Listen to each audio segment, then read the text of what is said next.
had a vision.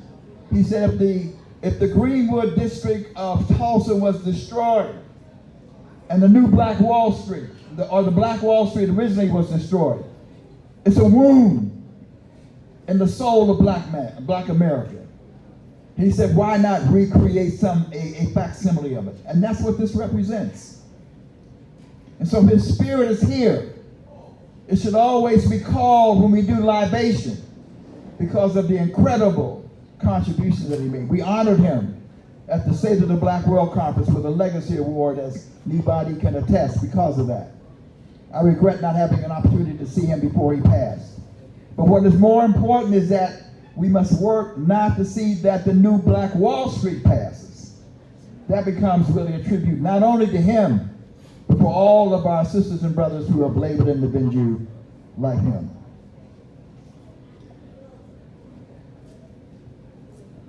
So Kujichagulia is self-determination. Let me also say something about that, because Kwanzaa came out of the mind of one of the most brilliant people that African people have produced, Dr. Maulana Karenga. He is a multi-genius, Dr. Maulana Karenga. But Kwanzaa would not have been possible without one of the principles. Let me say that again. Kwanzaa would not have been possible. It would not have been realized. It would not have developed had it not been for one of the most important principles. And that principle is Ujima, collective work and responsibility. Why do I say that? Because if we had just heard about it and said, it's just been another idea. See, the idea is the importance of vision is that vision has to connect with the people. And when it connects with the people, we actualize the vision. If we had just sat around and done nothing, it would just be another idea. So it's one of the great triumphs, my sister. It's one of the great triumphs of the nationalist Pan-Africanist movement. That is a victory that we achieved out of the mind of Dr. Maulana Karenga. So I just want to say that. And it ain't been a few, but y'all can clap on that. Y'all can still clap. Y'all can still say, some gratitude in the way. So, you can get into it, right? Now, Dr. Maulana Karenga discussed Kujichagulia. And as I move through this in the next X numbers of minutes, we're talking about Kujichagulia, we have to talk about Haiti. And as I was talking to Nibadi, and Nibadi has been to Haiti with me, and he was telling me, he said, there's a brother, and I saw the brother over the corner, he said, there's a brother here who's the author of the book, The Irritated Genie. I said, no, he ain't the author of the book. He may have the book, but he ain't the author of the book. Why? Because I know Haiti. And it is Dr. Jacob Carruthers is the author of the book, The Irritated Genie. And he has the book over there, and y'all should get a copy of it. Because Haiti, self-determination for Haiti is very important. We all owe a debt of Haiti. This country owes a debt to Haiti. I won't go into all the entirety of it today, but Haiti now is in a very profound crisis. A very profound crisis. Where unfortunately cartel-like gangs have seized much of the capital and much of the country. Some of them quoting Malcolm. One of them notoriously, one called Barbecue, which I've called out. And I called him out because I'm saying you need to stop quoting Malcolm and act like Malcolm. Malcolm was one of those brothers too who was like just some little petty stuff, nothing serious, but nonetheless he was a petty little criminal. But he changed his behavior from being a petty criminal to a liberator of black people. So if you're gonna be a gang leader, act like Malcolm. Help the people, work for the people, liberate the people. And you don't liberate the people by being involved in extortion and crime and killing and murder. And there's a whole bunch of them down there in Haiti now. And there's some people up here who are extolling them as if they're liberators. They're not liberators. I'm in touch with people on the ground every day in terms of what's happening in Haiti. The most recent atrocity was the slaughter of 184 elders by one of these criminal enterprises. And so we have to pray for Haiti and work to in fact see that Haiti at some point in history is able to reach its full potential. So on this coming January the 11th at Rainbow Push, we're having another Haitian Independence Day, and we'll be acting strongly to push Biden administration. May not happen, but we're going to push it. If you can give aid to Ukraine, why not Haiti? Because right now what Haiti needs is emergency assistance, emergency military assistance and humanitarian assistance so they can, in fact, take on the gangs and push them back. And let me just explain what I mean by that, because we're not talking about some wild shoot-up in which people just go in with blazing guns. We're not talking about that. But we are talking about the fact that people have to, in fact, put the guns down. And those who put the guns down will have an opportunity to share a new role, because they can also be the people who are delivering social and economic benefits to their community. And that's what should happen in Haiti. Even though those who have been at the commanding heights of commanding and being in charge of the rape, and the rape is serious, the rape of our women is unconscionable and unforgivable. They have to spend a little time away until they confess, repent, and then they could be welcomed back at some point. So again, this is not about going in with guns blazing. This is about moving to concede that Haiti, the first black republic, the first black republic, in fact, has the opportunity to fulfill itself, because we have yet to see the conclusion of the Haitian Revolution. So just needed to get that out of the way. Now, I talked to Nibadi about what I call the reparations revolution. And my sister Nalabatu knows that this is a reparations revolution, because she knows and knew Queen Mother Moore and all of the sisters and brothers who came up through Cobra, who helped lead the struggle as a legacy organization. I was personally mentored by Queen Mother Moore, who was the modern matriarch of the reparations movement. But it goes back to Nanny House. It goes all the way back to all the people, John Conyers, who worked so hard, and Sheila Jackson Lee. So reparations, Google her, and Kichi Taifa, she said that reparations is on fire.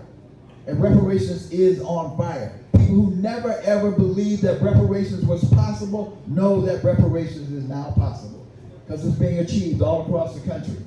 Evanston, Illinois is a good example. Now city after city after city is coming on board.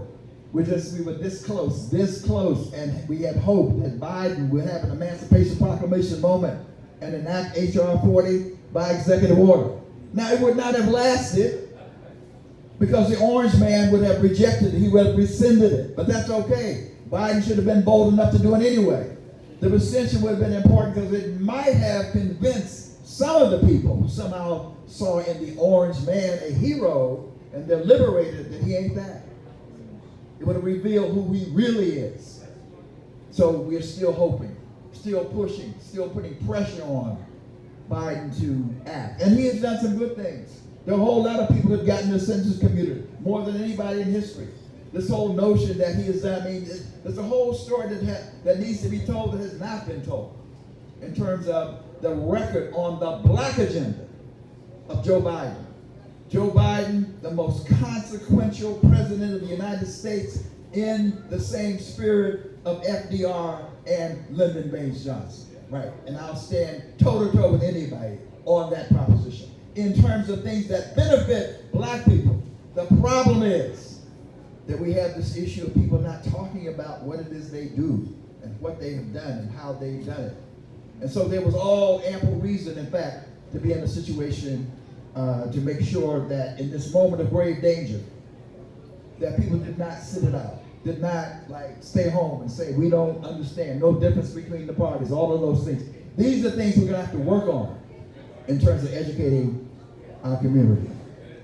So now let me just come quickly to the context of what it is of the moment. Because we are in and have been in one of the most dangerous moments in the history of the United States of America. It was, I think, one of the directors of the Urban League who once said, Bernard Jordan, he said, when white America gets a cold, black America gets pneumonia. So if America is in danger, black people are in danger. And so what we saw and what we have facing in these terms are terms that certainly nationalists and Pan-Africanists ought to be familiar with. It's the prospect of fascism. The prospect of fascism. And fascism ain't so bad at one level, because as they said, under Mussolini and Italy, the trains were on time. So we have people saying, well, we got the prices are too high, and we want this and that and the other and so forth. I mean, so all this other stuff doesn't matter. We just want the trains to run on time. Well, the trains may run on time, and your freedom will be completely obliterated under someone who's a billionaire, who needs the Academy Award of the Millennium, because he fooled a hell of a lot of people in terms of who he is and what he represents. And so we're looking at a situation right now where we have now in the White House, soon to be in the White House, the Orange Man, aka Agent Orange, who will control the Supreme Court of the United States of America. Some people don't understand what that's all about, but you should. Cannot be a serious activist if you don't understand the nature of the judicial branch of government. Because what that means is the judicial branch of government makes decisions about what happens in the executive branch and decisions about what happens in the legislative branch. We have to understand that. We have to be knowledgeable about these things. I'll tell you who was knowledgeable about it. Not only was Dr. King knowledgeable about it, El-Haj Malik El-Shabazz was knowledgeable about all these things because he studied. He was serious. We have a lot of people who are like really revolutionary rhetoricians. But rhetoric in and of itself and by itself is not sufficient. You have to be knowledgeable. And by the way, ignorance is not bliss, it is catastrophic. And I don't say that negatively because for whatever challenges we face, my job, my task is to help, to educate, to reach out, to try to engage people better than we have done before because a whole lot of people didn't know what was going on in terms of this most recent election. But it is here now. You all know John Henry Clark, of course. What did John Henry Clark say?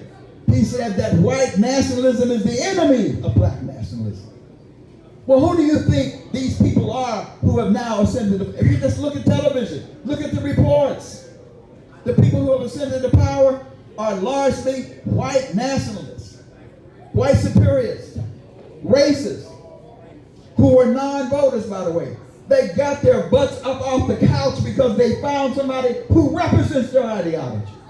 And they came in by the hundreds of thousands, if not millions. I kept telling people over and over again, the biggest political party in America is not the Democrats, it's not the Republicans, it's non-voters. 10 million less people voted in this election than the last election. Now, what does that mean? Those who vote have power disproportionate to their numbers. So it's a weapon. It ain't the only weapon. Voting is not the only thing we need to do. But if you vote in this climate, you have power disproportionate to your numbers, which is where the Democrats made their mistakes. They kept going for the thin, narrow march instead of doubling down on the black base. That's what they should have done. They didn't do it. Even Kamala Harris, who meant well, did not do it. So I say that now we faced a crisis. And I quote Dr. Karenga in this regard. He said, the key crisis in black life is the culture crisis. Let me say that again. Over and over, Dr. Karenga has said the key crisis in black life is the cultural crisis. He said if we are not in tune with who we are, do not know our history and our culture, he said we will always believe the white man's ice is always cold. In fact, if we are in this Stonecrest, Georgia, in the middle of 100,000 black people, 100,000 black people, there is no way that if we are culturally conscious and committed that this black Wall Street is not thriving. You understand what I'm saying? I'm not condemning, I'm just saying that's the work that has to be done. The work that has to be seriously undertaken. Because what is represented here should not fail. It should succeed. Because we are consciously committed. Can you imagine if this mall were owned by other ethnic groups, the Italians or the Greeks or the Jews or whatever? There's no way that it does not succeed. Now, there's a reason for that, which is why I don't despair. Because we are in a situation where it's a key crisis because who are. And what we are there was an effort to beat it out of us. Malcolm said, we didn't land on Plymouth Rock. Plymouth Rock landed on us. Right? And in so doing, and this is a lecture all all by itself, of all the African people who suffered, and the suffering was humongous. It was the greatest Holocaust in human history. The greatest Holocaust. The estimates are like staggering. I don't even want to go into the numbers. Some people say 100 million Africans were destroyed by the transatlantic slave trade. But even if it was 40 million, 30 million, more than any other. But not just was it about the cruelty. If you go, as some of you have gone to Brazil, you find people speaking pure Yoruba. If you go to Cuba, you find people still who know the African ways. All over the hemisphere, you'll find it, except here. It wasn't wiped out completely, but my point is, here there was an intentionality to completely obliterate the African culture, who you are as a people, to make black a badge of degradation, to make all white people, by definition, superior to black folks. Defying us and telling us we couldn't even sing our Negro spirituals, couldn't even play our music, couldn't play our musical instruments, barred us from doing that. Why? Because they knew that if we, and in fact, and because we were scattered, we were different ethnic groups, they deliberately dispersed us. Because they knew if we could communicate in our language, we in fact would unite and fight as we did unite and fight. That's where the Negro spirituals come from. That's the genius. That is the Kuumba, if you will. Because even in the face of white people, as we talked about stealing the way to Jesus. Wasn't how they're stealing. And folks were saying, in the white man's face, they knew that there was a ship called Jesus that they were brought on over here. So they were talking about, we could really get back on the ship and get the hell out of here. And they would say that, right? So that ingenuity is there, but still, in the language, and Martin Luther King even talked about that. We are in a situation where every day we are bombarded with African-centric symbols and images. White is damn near always right. Black is always evil and negative and all that kind of stuff. You know, if you want to really talk about a sin, just call it a black sin. If something really, really bad, you know, you add the black adjective to it. You want to make that adjective horrible. You know what I mean? A little white lie is you understand? A little white lie. You know, it's okay, right? And it gets down to what? Angel's food cake and what? Devil's food cake. Every day we are bombarded with these images, which means that we can never ever OD on black history and culture. We constantly need to be doing Kwanzaa every day to fortify ourselves in the midst of the hostility of these United States of America. So that's what Conqueranga was saying when he said that the key crisis in life is the cultural crisis.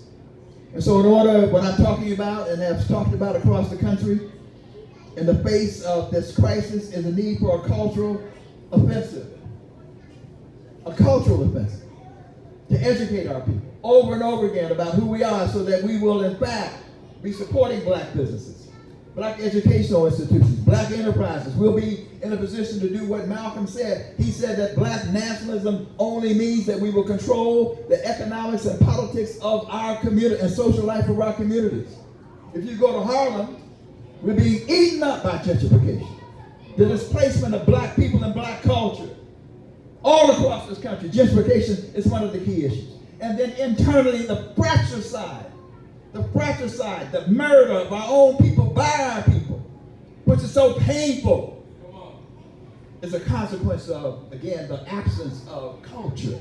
That culture that's healing in the same way that the brothers talked about. That meditation, that healing is important to us in terms of how we move forward. So sisters and brothers, at this critical hour, and it's critical. I mean, people can talk about it ain't, we've survived. Yeah, we will always survive. But we don't need to be scratching and clawing and you know, some of us went through COINTELPRO. This generation needs to know, Sister Nana, about what COINTELPRO is about. You sit there and you don't know what the hell's going on, and you see who they get ready to put in charge of the FBI. That's COINTELPRO. That means I am vulnerable right now, speaking out against the orange man and the Agent Orange.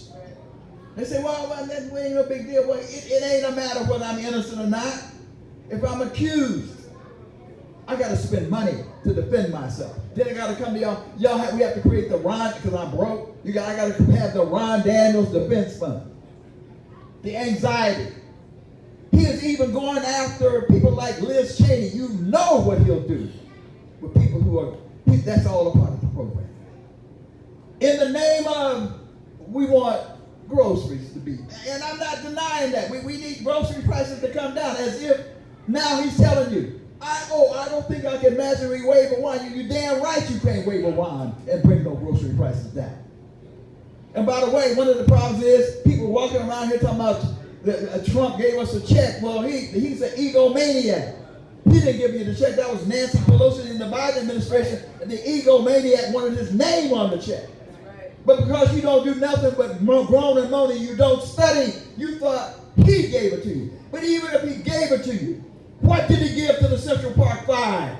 Nothing. Where's our dignity and our self-respect that we would allow a candidate on stage to give the implication that Kamala Harris was a prostitute? And then J.D. Vance would call her trash, straight up. And we would still vote for him? Or sit at home, it's all the same. I mean, I ain't all hip in that. I ain't got nothing to do with that. Well, again, hear me. I am not condemning my sisters and brothers. I'm saying we got to work hard. Because that cultural aggression is deep. That self-hatred, that internalized racism that the People's Institute has worked on anybody for years. We got to overcome that internalized sense of self-hatred and lack of worth to take these people on. We got a situation right now. Talking about reparations, affirmative action. Diversity, equity, and inclusion is a watered-down version of affirmative action. It ain't even a racial remedy. It's they were trying to figure out a way to, let's sneak it in a little bit so we can hire some more people. But it ain't the real deal. It ain't a straight-up racial remedy. It is not reparations for sure. But they don't like it. Because they are the enemies of black nationalism. Grievance-laden white people. In fact, one of the great tragedies of American history is that people who have the same grievances. And down south, the folks used to talk about it. Literally in the same conditions. And they say the white folks next door was poor as church mice. Right? Seriously poor. But could not bring themselves to unite with black people to fight the real exploiters. Because at the end of the day, it is the rich white folks. It is those at the commanding heights of capital and finance in a racialized capital system who really don't give a damn about white people, black people. They only care about one thing. That's the green God that they worship. It is not money that's evil. It is the love of all evil. Why would somebody like Elon Musk, the richest man on the face of the earth, be worried about how much more can he get from the government? How much more can he squeeze? Goodness gracious, how much money do you need? It's evil. The love of money is the root of all evil. I told my kids one time, I'm trying to hit the lottery. Seriously. But when I hit it, it's over within about 48 hours.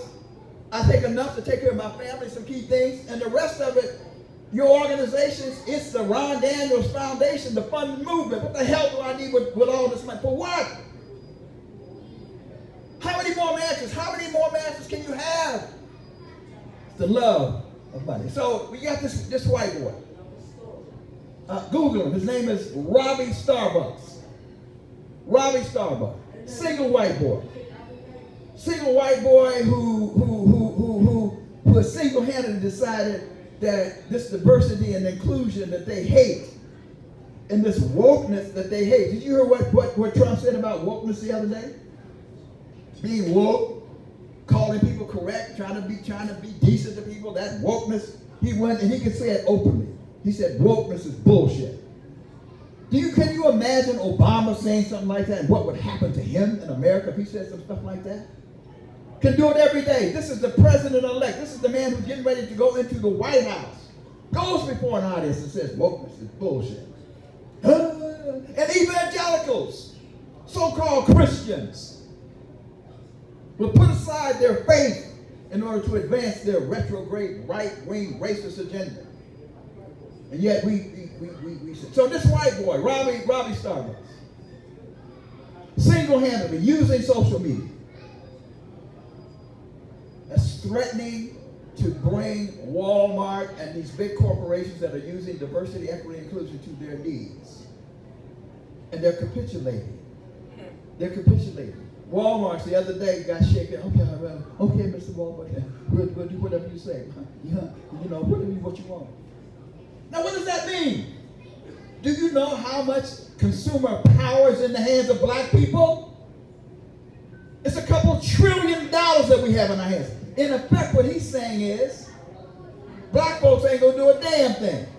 White nationalists are going to attack you. Where is black nationalism? Where is white black self-respect? Where is black dollars as a weapon in the black thing? He's saying that y'all ain't going to do nothing. That's what he's saying. But the fact of the matter is that if we had cultural consciousness, we would say to hell with Walmart. And by the way, there's an art and science here because we don't have to shut down all of their business. There's a thing called a profit margin. When you study stuff, we only have to take a little bit of their profit off. And they'll come running. All this money in Xmas. If we told them we are not going to spend a dime doing Xmas, reparations would happen tomorrow and a hell of a lot more. My point is the cultural question, the cultural value. We have got to be prepared to use economic sanctions as a weapon in the black freedom struggle. And if we bust one corporation, the rest of them will be easy to negotiate with. So sisters and brothers, as I close, the issue becomes one of pride. It becomes one of self-respect. It becomes one of utilizing what we have to fight in this very critical moment. I've issued a call. If you go to the website, ibw21.org, ibw21.org, if you go to that website, ibw21.org, you will see a national town hall meeting that we conducted on November 14th at the historic Presbyterian, New York Avenue Presbyterian Church in Washington, D.C. I issued a call to action. And among other things, I called upon our black leadership to have an emergency summit, to our black sheep leaders to exercise operational unity. And so far it's been like they're on Sominex. Ain't nothing. In disarray, not acting. And what I said to one of them is not only do we need to call for it, tell black America what's happening with our black leadership. And that black leadership has to include all of us, by the way. I'm not just talking about the Legacy 5, the NAACP, and I work with all of them. But it's got to include Black Lives Matter, Movement for Black Lives, Reparations United, and CROA. It's got to include all of those organizations have to be at the table. All of us in the united front in this battle have to be working together because that's what Malcolm talked about. That's what Kwame Ture talked about. A operational unity. A united front is critical in this moment. And we don't have one. We got leaders all over the map, everywhere. And in the elections, Lord have mercy, we have no political process. It's what the phenomenon of what I call the pop-up Negro. A seat comes open, and every Negro in the world wants to pop up and go to Washington, or pop up and be in city council, or pop up and be on the board of education. And meanwhile, there's somebody laying back in the cut, usually a Caucasian, waiting for all of you to pop up and take their little sliver and do what? Defeat a minority defeats the majority because we were not organized. We had not the cultural consciousness to be sufficient in terms of the struggle. And so we have some difficult days ahead, as Malcolm would say, but it's not beyond our possibility. As long as we understand that the key crisis in black life is the cultural crisis, as long as we understand that our black dollars are a weapon in the black freedom struggle, that we can in fact march on ballot boxes and have disproportionate power. It has nothing to do with loving the Democrats or loving the Republicans. In fact, there's a new scene out there now. You need to Google it. It's called the Working Families Party. The Working Families Party. The Working Families Party, headed by a young brother called Maurice Mitchell. Google it. We have a new way now. Reverend Graydon Hagler, whom I love dearly at the town hall meeting, everybody roared. He said, "Screw the Democrats, screw the Republicans." All right, we do that, but you got to love somebody. So you can screw the Democrats and screw the Republicans. We now have the Working Families Party, an independent party that we can also support. So we got that out of the way. But it's got to be a participatory party, because it's not just about voting. It's not just about coming around to you when election time. We have to be engaged every day of the year in a culture of civic participation and political literacy to have our people understand how this system works. As Dr. Maulana Karenga would say, we are realistic, meaning we have to understand the system as it works. But he says, as for reality, we have come to change it. Let me interpret that one more time. This is a racialized capitalist system. We have to understand the rules of engagement. We have to participate, but we are not in favor of the system. Our ultimate goal is to create an African-centered, African-based economy based on our principles. Ujamaa is what we're talking about, not racialized capitalism. But you have to go through the process. You struggle, you work, you choose your battles, and you get there. It may take a long time. It may be like Martin Luther King said, it may not happen in my lifetime. That's irrelevant. It's about our ancestors. It's about those who paid the price to be where we are, and passing the torch to the next generation to carry it on with knowledge. With knowledge.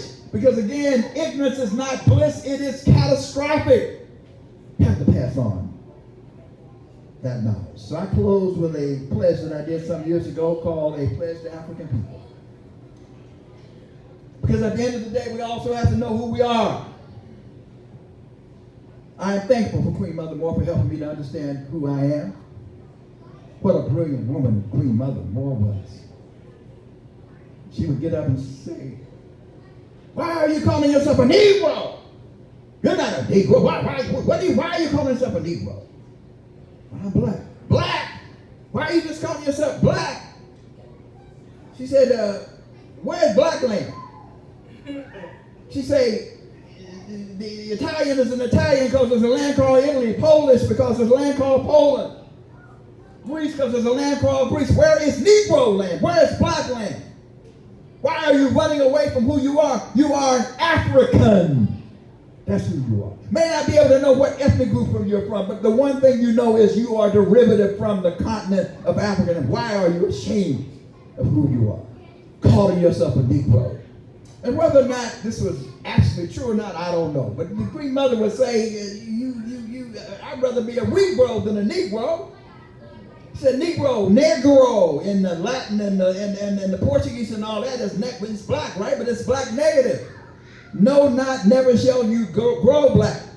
She said, I'd rather be a Negro. Why? Negro means what? Revitalize, rehabilitate, restructure, re-energize, redevelop. Be a Negro if you got to be some kind of grow. That's Queen Mother Moore. That's Queen Mother Moore. Her wisdom talking about who we are. So we are an African people. We will remember the humanity, glory, and sufferings of our ancestors and honor the struggle of our elders. We go up through the streets today. We just talked about what happened in Haiti. 188 people of elders being attacked. We go through our communities today and we find young people who are lost, who are attacked, not only speaking garbage in front of our people, attacking elders. That is not who we are. We are not in our right mind when that occurs. That's an illness. We have to find a way to flush that out, because none of us in our youth would have done that. We didn't even curse in front of our parents. Didn't mean we didn't curse. I know I did. Smoke a whole lot of stuff. You went around the garage. You went around the corner. Whenever an elder showed up, you acquitted yourself. In the African tradition of respecting the elders, doesn't mean the elders are completely correct or right about everything, but you gave a certain deference to that experience. We also have to mention again our elders because of the struggle they've been through. We will strive to bring new values. That's what Kwanzaa is about, a new life to our people. We will have peace and harmony among us. We cannot, in fact, wage war on others when we are not internally united and have peace among us. We will be loving, sharing, and creative. We will work, study, and listen so we may learn, and learn so we may teach. I'm honored to be a doctor. In fact, Dr. Hakeem Adabudi, I wasn't interested in being called Dr. Ron Daniels, but he called me one day and said, well, he said, how long have you been working on this degree? I said, well, maybe 20 years. He said, well, you all right, you can call yourself you Dr. Ron Daniels. So I be Dr. Ron Daniels, not so much because I want to tout that so much, but here's what I know about it, that I always believe.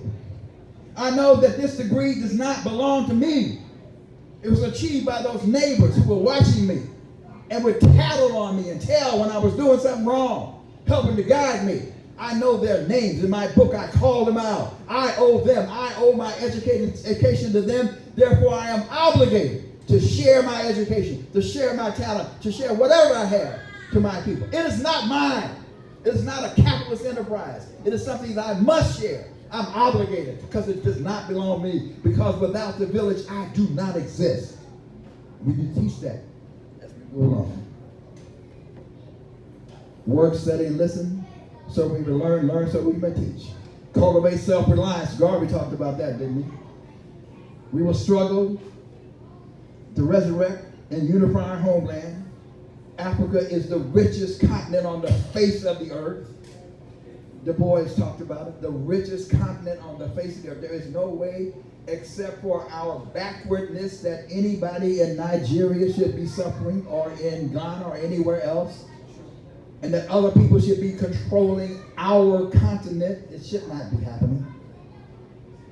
We'll struggle to resurrect and unify our homeland. We will raise many children for our nation, which does not mean we're not asking our sisters to have babies for the sake of having babies. That's not what we're talking about. We said there should be no motherless children, no fatherless children. That's the way it used to be in the village, right? If there was a sister struggling, we helped to collectively raise the child. And if a brother is struggling, collectively otherwise, we ought to be collectively be working to in fact raise our children. We will have discipline, patience, devotion, and courage. We will live as models to provide new direction for our people. On this day of Kuchakagalea, we declare we will be free and self-determining to name ourselves, define ourselves. We have that right. We are the ones who must determine who we are and how we move forward. And so we say we are an African people. Those who in fact created the pyramids, those who in fact produced the world's first multi-genius. Those who were in fact practicing medicine 3,000 years before that other guy was even heard of. That's us, right? We are the great givers of life and civilization, mathematics, science, all of these things came out of the loins of Africa. In fact, all human beings came out of Africa. So we are all connected in that sense. We are the beginning and the beginning, the Alpha and the Omega. We are an African people. And together, we will win. Together, we will win. As Garvey would say, up you mighty race. Up you mighty race. Up you mighty race. You can accomplish what you will. Appreciate y'all listening. Thank you very much.